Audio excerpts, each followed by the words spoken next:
حضرت زید بن ارقم فرماتے ہیں کہ میں سنیا میں بولو اسی بھی کدی سنے ہیں مسجد فجر دی نماز تو بعد قرآن پاک لوگ پڑھ دیں کوئی نہیں سنتے بہت کٹ لوگ نے کچھ چیدہ لوگ نے اے پوٹیاں تے گنے جا رہے ہیں جڑے مسجد وچ فجر دی نماز تو بعد قرآن پاک پڑھ دیں یا زور دی نماز تو بعد قرآن پاک پڑھ دیں یا عصر دی نماز تو بعد قرآن پاک پڑھ دیں یا مغرب دی نماز تو بعد قرآن پاک پڑھ دیں یا عشاء دی نماز تو بعد قرآن پاک پڑھ دیں یعنی قرآن پاک دی تلاوت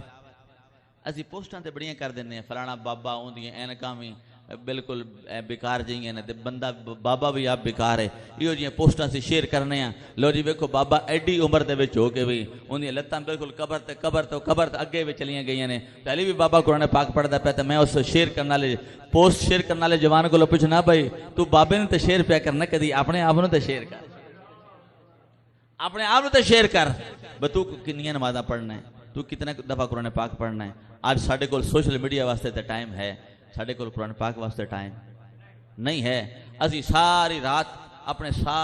سارا نظام کرتے رہنے ہیں اے میڈیا والا حضرت عظیم ویڈیو اپلوڈ کرتے رہنے ہیں بناتے رہنے ہیں ٹک ٹاک تے کام کرتے رہنے ہیں تے کدی سی نماز دا بھی اہتمام کیتا کہ سانوں فکر ہے اپنے دنیا دے سارے معاملات دی فکر ہے لیکن یاد رکھ حضرت امام حسین نو صرف فکر اے سی بھی رب تے رب دا رسول راضی ہو جائے